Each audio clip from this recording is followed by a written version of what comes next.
Pakistan. They must be thinking that, they've got the Taliban there, so, they can take orders from them. I think that is the difference.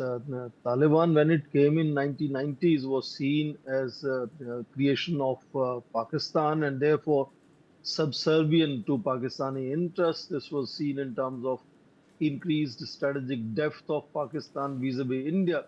But Taliban 2.0 is very different, and they have right from beginning asserted themselves as they came to power in August of 2021. You remember Pakistan wanted to start, pushing them to make anti-India statements. This was a time when India had, sort of reorganized India's Jammu and Kashmir.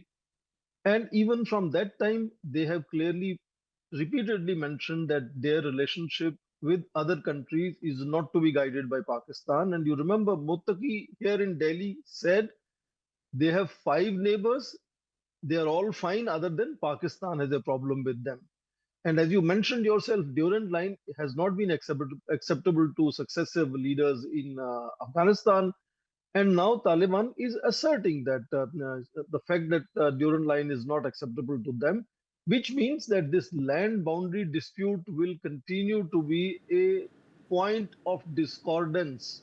Now, how violent it becomes will be reflected in terms of several other factors contributing, but this is not going to disappear. And I think repeatedly this will see violence happening on the border.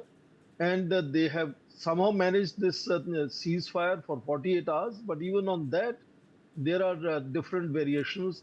Taliban is saying ceasefire will continue as long as both sides don't violate it. But you heard Khwaja Asif saying he doesn't trust about the durability of the ceasefire. So even now, the fact that it was to start at 5:30 according to Taliban, at 6 p.m. according to Pakistan, there are variations, and I hope that ceasefire sustains. But that boundary dispute is very significant part of determining their bilateral relationship. And given other factors, this could sort of ratchet up or sometime become violent, as we are seeing becoming violent right now. And both sides are claiming large but sir, casualties. it proves two things. Taliban. One, that Afghanistan, Ambassador Sikri, is a historical, cultural entity. Pakistan is not. That's one. And secondly, it again proves that Islam cannot form the basis of some sort of a fraternity, or else they would have been the best friends. It proves two things. And before that, what do you make of the statement of the Defence Minister, madam?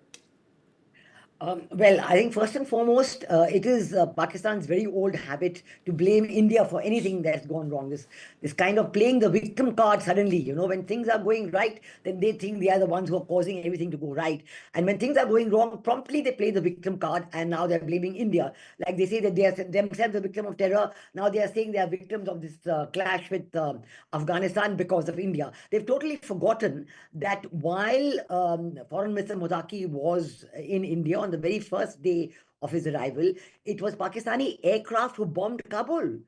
And they were seeking to hit a Toyota Land Cruiser in which the TTP leader was supposed to have been, being a passenger in that vehicle.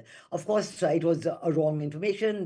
They say that there was absolutely no vehicle, nobody in that vehicle, etc., etc. But Pakistan did bomb Afghanistan on that day, thinking that with this effort, Foreign Minister Motaki will immediately abandon his visit to India and go back to Kabul. Now, that is what has not happened. And I think that Foreign Minister Mutaki's second press conference in India on Sunday made it very clear that they are not interested at all in taking these kind of orders from Pakistan. And they maintain that we will be able to hold our own and we will show the Pakistanis what it is. And it seems that in the second round of clashes, to which the ceasefire is supposed to have been declared by now, we don't know what it's like. But in the second round of clashes, the Afghans are getting the better of the Pakistan army and the border forces. And there seems to be a lot of loss of life and a lot of loss of equipment. And there was a Pakistani tank parading the streets of Kabul as well. So I think that, as Professor Singh correctly said, this old animosities between Pakistan and Afghanistan. You're absolutely right.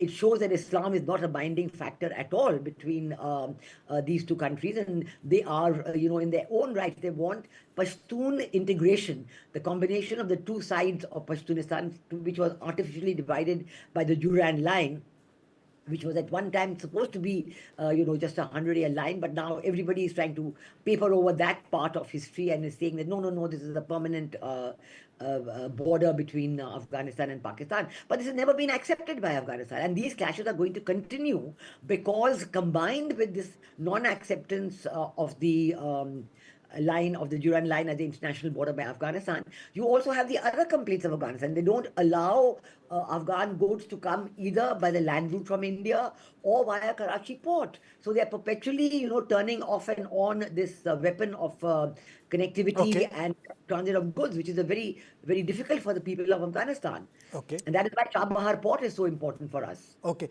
Professor Swaran Singh, there's a Taliban one, there's a Taliban 2. Taliban 2 is also intermeshed with Haqqani Network, TTP.